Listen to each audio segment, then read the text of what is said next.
ओम शांति। Good evening. ओम शांति स्वीटी दी। ओम शांति जी। ओम शांति दीदी, गुड इवनिंग। Good evening. ओम शांति दीदी। ओम शांति दीदी। आप सबको भी इस अव्यक्त अंजुमन में स्वागत है। आज के अव्यक्त वाणी का शीर्षक है एवर रेडी बन, अंतिम समय का आह्वान करो। मुरली की तारीख है 14 जून 1972। अपने को बाप समान समझते हो?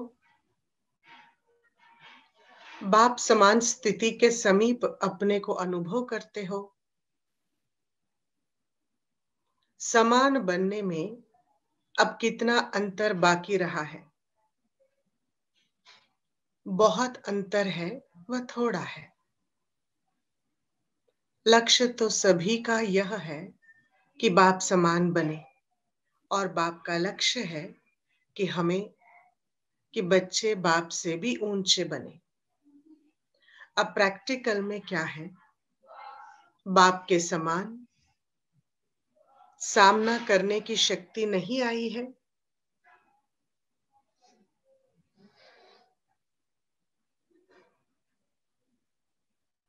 नंबरवार पुरुषार्थ अनुसार अंतर है। किसका कितना अंतर, किसका कितना अंतर, सभी का एक समान नहीं है। 50% अंतर को बहुत है। इसको कितने समय में मिटाएंगे? ये जो अंतर है, इसको कितने समय में मिटाएंगे?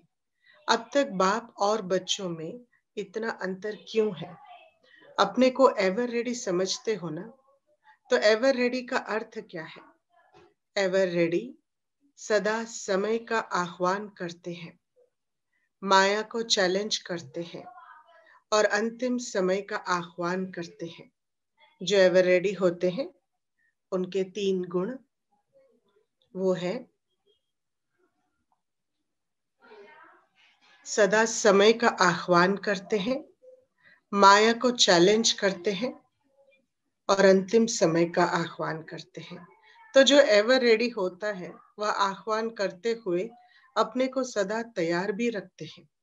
अंतिम समय का सामना करने के लिए अब तैयार होना है ना। अगर समय आ जाए तो प्राप्ति 50%।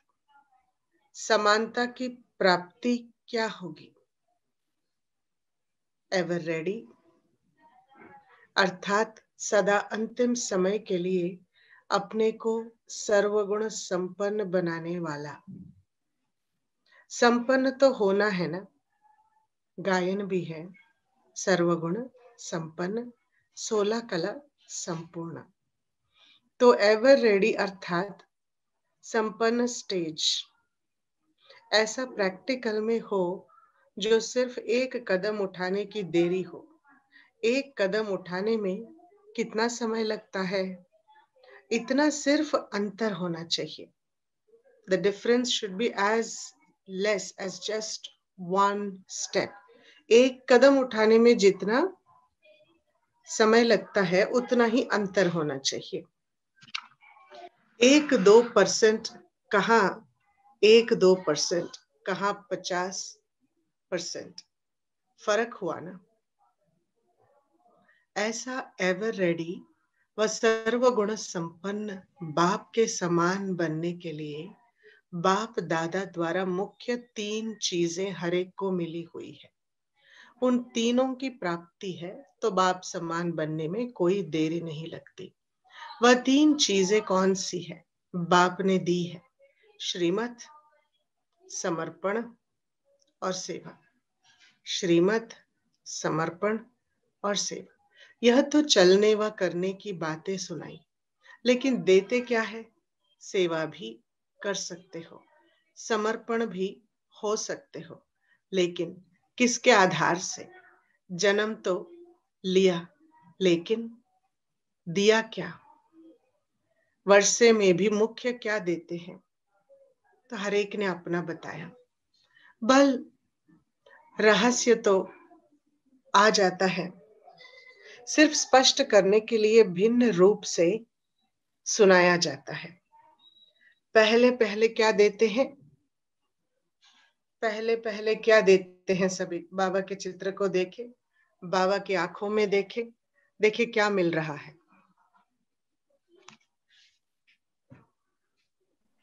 प्यार। बाबा की खुशी चेहरे पे दिखाई दे रही, तो खुशी मिल रही है। बाबा कहते हैं ब्लेसिंग्स मिल रहा है। देखो बाबा से क्या मिल रहा है, उसका आधार भी अपनी अवस्था है, अपनी स्थिति, अपनी स्मृति। वरदान। बाबा कहते हैं क्या मिल रहा है? सबसे पहले लाइट मिल रही है। अगर हम निराकार स्वरूप में स्थित हो जाए तो हम यही भाषा बोलेंगे ना, लाइट मिल रहा है। अच्छा, लाइट को महसूस कर रहे पहले पहले। फिर दूसरा क्या देता है बाबा?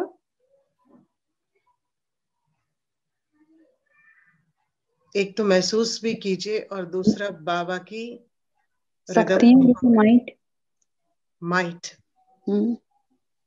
तो पहले पहले लाइट, दूसरा देते हैं माइट, और तीसरा क्या देते हैं? ज्ञान। तीसरा नेत्र। डिवाइन, ज्ञान का तीसरा नेत्र। डिवाइन इंसाइट, अर्थात तीसरा नेत्र। Light, might, divine insight. अगर यह तीन चीजें नहीं है तो तीव्र पुरुषार्थी बन बाप के समान नहीं बन सकते।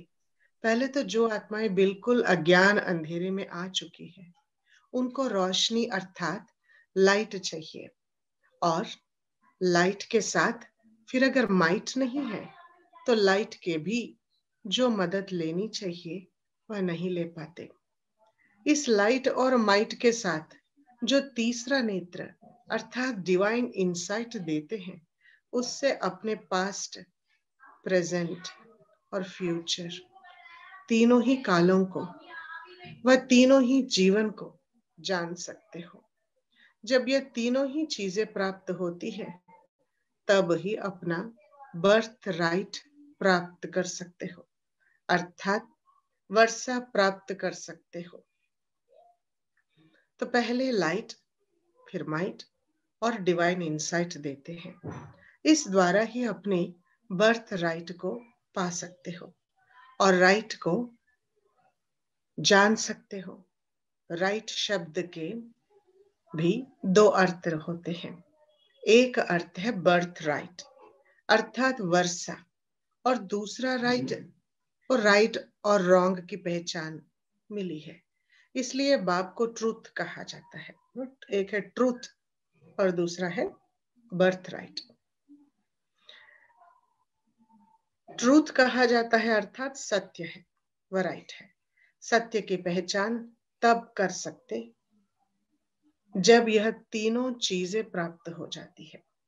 अगर एक भी चीज की कमी है तो रॉन्ग से राइट तरफ नहीं चल पाते हैं।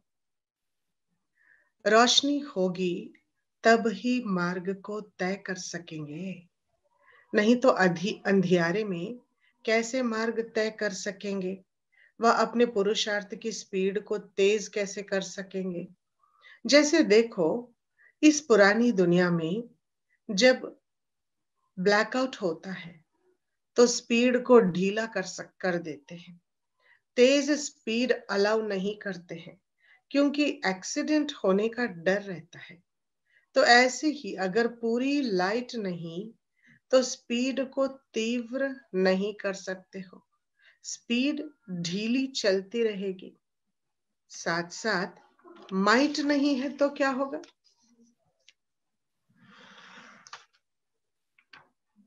माइट नहीं है तो लाइट के आधार से चल तो पड़ते हैं, लेकिन माइट ना होने के कारण जो विघ्न सामने आते हैं उनका सामना नहीं कर पाते, इसलिए स्पीड रुकने के कारण सामना ना कर पाएंगे तो रुक जाएंगे। लाइट नहीं होता है तो स्पीड स्लो हो जाता है, माइट नहीं होती है तो स्पीड रुक ही जाता है। बार बार रुकने के कारण भी स्पीड तेज अर्थात तीव्र पुरुषार्थ नहीं कर पाते। और डिवाइन इनसाइट अर्थात दिव्य नेत्र, तीसरा नेत्र खुला हुआ ही नहीं है। चलते चलते माया बंद कर देती है। देखिए, कल के भट्टी में सबके तीसरे नेत्र, अनुभव के नेत्र, निश्चय के नेत्र खुल गए। बाबा कहते हैं चलते चलते, इन ऑर्डिनरी रूटीन लाइफ, चलते चलते माया उस नेत्र को बंद ही कर देती है। जैसे आजकल गवर्नमेंट भी किसी को पकड़ने के लिए व किसी हंगामे को बंद करने के लिए क्या करती है? बाबा कहते सिचुएशन को काबू में रखने के लिए अगर कोई वायलेंट मॉब या क्राउड है तो गवर्नमेंट क्या करती है? उस क्राउड में गैस छोड़ देती है, तो आंखें बंद हो जाती है। आंसू आने के कारण देख भी नहीं पाते हैं, जो करना चाहते वह कर नहीं पाते। इसी रीति जो तीसरा नेत्र मिला है, अगर माया की गैस व धूल उनमें पड़ जाती है तो तीसरा नेत्र होते हुए भी जो देखना चाहते हैं वह देख नहीं पाते हैं। तीनों चीजें आवश्यक है। तीनों ही अगर ठीक है, यथार्थ रीति प्राप्त है। कौन से तीनों? लाइट, माइट और डिवाइन इनसाइट। ये तीनों भी अगर प्राप्त हो जाए तो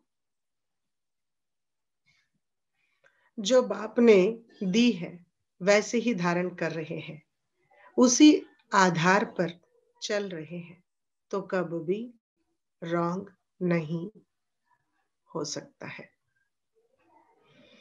क्योंकि तीसरे नेत्र द्वारा राइट रॉन्ग जान लेते हैं। जब जान लिया है तो फिर रॉन्ग नहीं करेंगे ना। लेकिन माया की धूल पड़ने से परख नहीं सकते हो, इसलिए राइट को छोड़ रॉन्ग की तरफ चले जाते हो। तो अब कब भी कोई रॉन्ग व असत्य कर्म होता व संकल्प भी उत्पन्न होता है व असत्य शब्द निकलता है, तो समझना चाहिए कि इन तीनों चीजों में से किसी चीज की कमी हो गई है, इसलिए जजमेंट नहीं कर पाते हैं। और जब तक रॉन्ग राइट को नहीं जानते हो तो संपूर्ण बर्थ राइट भी नहीं ले सकते हो। राइट कर्म से संपूर्ण बर्थ राइट मिलता है। अगर राइट कर्म नहीं है, कब राइट कब रॉन्ग होता है, तो बर्थ राइट भी संपूर्ण नहीं मिलेगा। जितना राइट संकल्प और कर्म करने में बर्थ राइट भी संपूर्ण की नहीं मिलेगी, तो जितना राइट संकल्प और कर्म करने में कमी होगी, उतना ही बर्थ राइट लेने में भी कमी होगी। तो यह तीनों प्राप्ति सदा कायम रहे, उसके लिए मुख्य किस बात का अटेंशन रहना चाहिए, जो बहुत सहज है।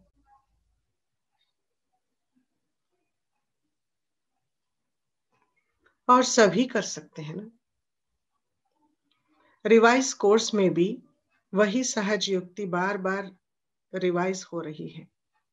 रिवाइज कोर्स अटेंशन से सुनते हो, पढ़ते हो, ऐसे तो नहीं समझते हो जानी जाननहार हो गए हैं। जानी जाननहार अपने को समझकर रिवाइज कोर्स को हल्का तो नहीं छोड़ देते हो ना। आज पेपर लेते हैं, ऐसा कौन है जो एक दिन भी रिवाइज कोर्स की मुरली मिस नहीं करते हैं। वह धारणा में अटेंशन नहीं लेते हैं। वह हाथ उठावे जिनका धारणा में भी अटेंशन नहीं है। अटेंशन तो दो बातों की चेकिंग है कि किसी का एक दिन भी रिवाइज्ड कोर्स की मुरली मिस होती है? जो ऐसे मिस नहीं करते हैं और धारणा में भी अटेंशन अगर नहीं देते हैं, वह हाथ उठाए। कहाँ आने जाने में जो मुरली मिस करते हो, वह पढ़ते हो, वह मिस हो जाता है। ऐसे तो नहीं समझते हो? अब नॉलेज को जान ही चुके हैं, बल जान चुके हो, लेकिन अभी बहुत कुछ जानने का रह गया है। जो अच्छी तरह से रिवाइज कोर्स को रिवाइज करते हैं, वह स्वयं भी ऐसे अनुभव करते हैं। वह रिवाइज कोर्स करते भी पुराना लगाते हैं, वह नया लगाते हैं। बताइए, न्यू के लिए तो कई नई बातें होंगी, लेकिन जो पुराने हैं वह फिर से रिवाइज कोर्स से क्या अनुभव करते हैं? नया लगता है ना, क्योंकि ड्रामा अनुसार रिवाइज क्यों हुआ है, यह भी ड्रामा की नूंद है।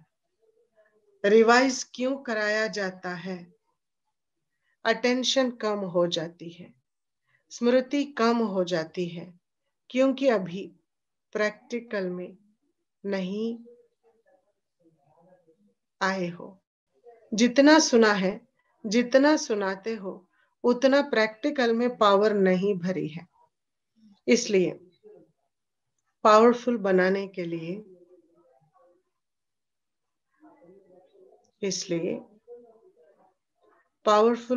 के लिए और नइयों के पावरफुल बनाने के साथ साथ अपना हक पूरा मिलने के कारण भी यह रिवाइज कोर्स चल रहा है। तो अब इसी कमी को भी भरने के लिए अटेंशन को बार बार रिवाइज कराना है। तो रिवाइज कोर्स से जो संस्कार और स्वभाव परिवर्तन में लाना चाहते हो, वह परिवर्तन में आ जाएंगे। स्वभाव परिवर्तन में लाना, स्वभाव परिवर्तन में लाना चाहते हो, वह परिवर्तन में आ जाएगा। अच्छा, यह तो बीच में पेपर हो गया। पहली जो बात पूछ रहे थे, सहज युक्ति कौन सी है, जो रिवाइज कोर्स में भी बहुत रिवाइज हो रही है, वह है कौन सी? वह है अमृत वेले अपने आप से और बाप से रूह रिहान करना। वह अमृत वेले को महत्व देना। जैसा नाम कहते हो, वैसे ही उस वेला को वरदान भी तो मिला, महत्व भी। जैसा नाम कहते हो, वैसे ही उस वेला को वरदान भी तो मिला हुआ है ना। कोई भी श्रेष्ठ कर्म करते हैं तो आज तक के यादगार में बेला को देखते हैं ना। यहां भी पुरुषार्थ के लिए, सहज प्राप्ति के लिए सबसे अच्छा वेला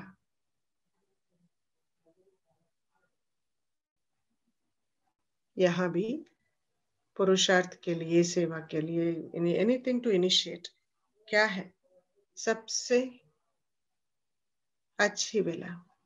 वो है अमृत वेला।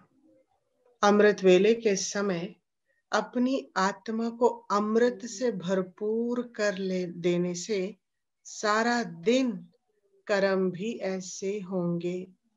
जैसी वेला श्रेष्ठ, अमृत श्रेष्ठ, वैसे ही हर कर्म और संकल्प भी सारा ही दिन श्रेष्ठ रहे।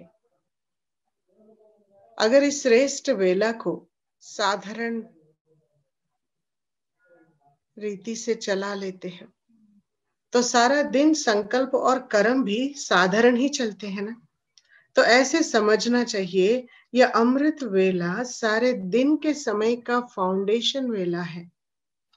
अगर फाउंडेशन कमजोर हो गया, वह साधारण हो गया, तो क्या होगा, ऊपर की बनावट भी आर्टिफिशियल अर्थात ऑटोमेटिकली ऐसी बन जाएगी। इस कारण जैसे फाउंडेशन की तरफ सदैव अटेंशन दिया जाता है, वैसे सारे दिन का फाउंडेशन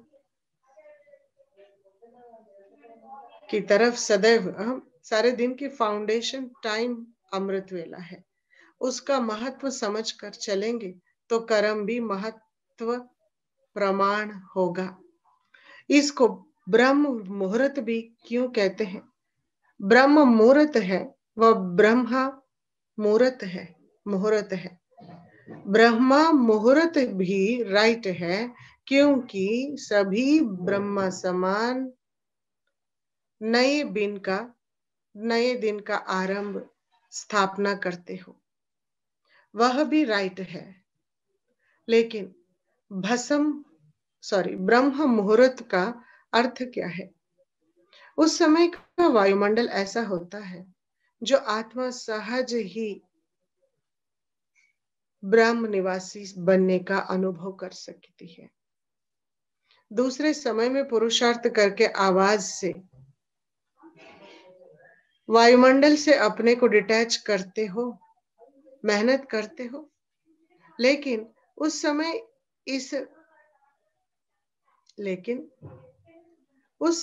इस मेहनत की आवश्यकता नहीं होती। जैसे ब्रह्मगर शांति धाम है, वैसे ही साथ में अमृत वेले के समय में भी ऑटोमेटिकली साइलेंस रहती है।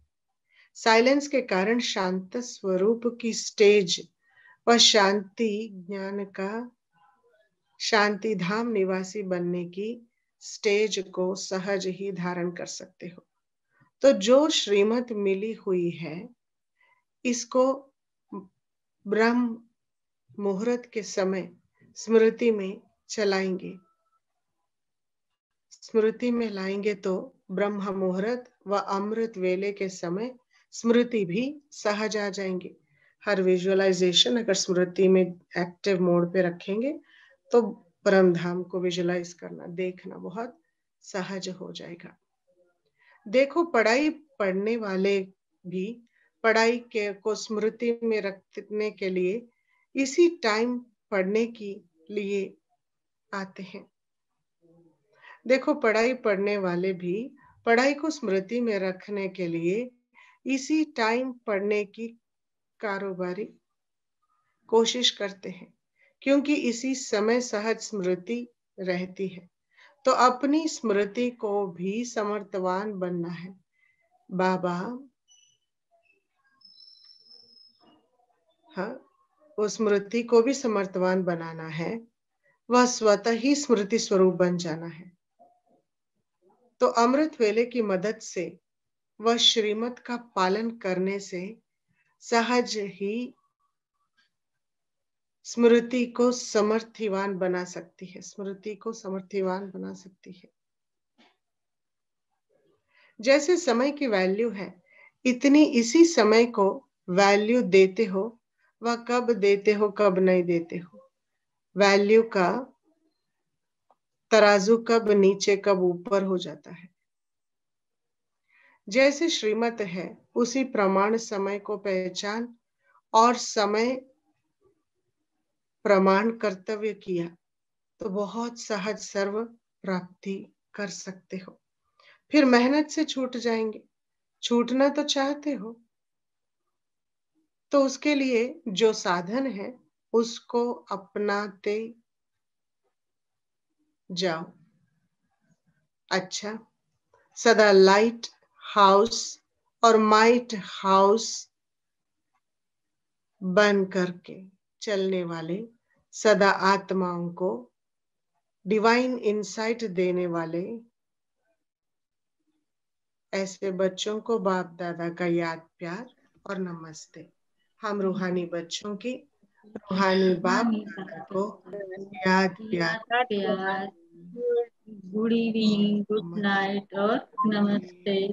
Thank you Baba, thank you दीदी, थैंक यू दीदी। बाबा, कल का शीर्षक है मर्जीवापन की स्मृति से गृहस्थी व प्रवृत्ति की विस्मृति हो जाएगी।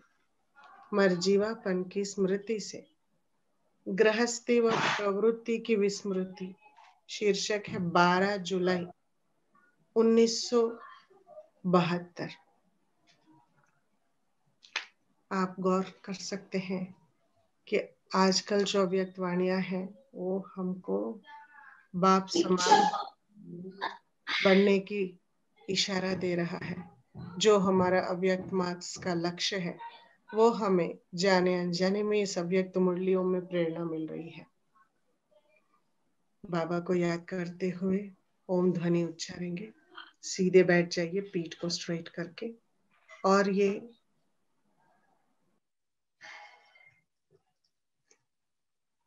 सभी ज्ञान रत्नों को बुद्धि में जागृत अवस्था में महसूस करें कि बाबा कैसे हम बच्चों को अंतिम समय की परिस्थितियों को सामना करना है, एवर रेडी बन के। बाबा ने स्टेज के बारे में कहा कि 50% और 4-5% तो परिवर्तन तो होना ही है, अंतर को मिटाना है। और अंतर को मिटाने के लिए लाइट माइट डिवाइन इंसाइट, 3 बातें बाबा ने कही। बाबा ने हमको क्या क्या दिया? श्रीमत, समर्पण और सेवा। तो ये हर एक की मुख्य कर्तव्य है।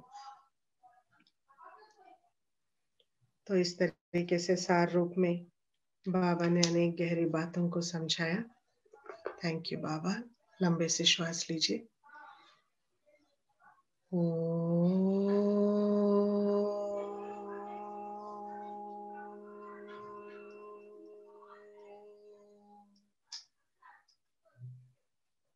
शांति।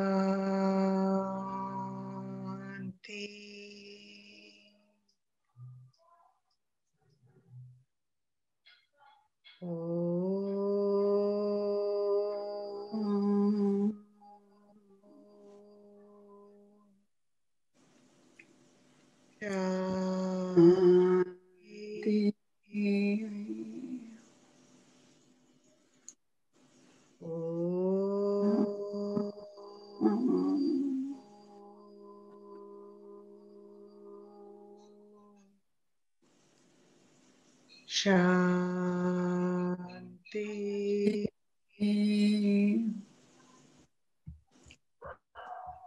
कल से हमारी बाप समान बनने की रोज की भट्टी अर्थात मुरली से पहले 1 घंटा इस बाप समान वाइब्रेशंस फैलाने के लिए, जो लास्ट समय का जैसे एक बहुत ही महत्वपूर्ण पेपर रहा। थैंक यू बाबा। आप सबको गुड नाइट। ओम शांति। Sister good night. Good night जी। ओम शांति दीदी, गुड नाइट। ओम थैंक यू बाबा। गुड नाइट दीदी। ओम शांति।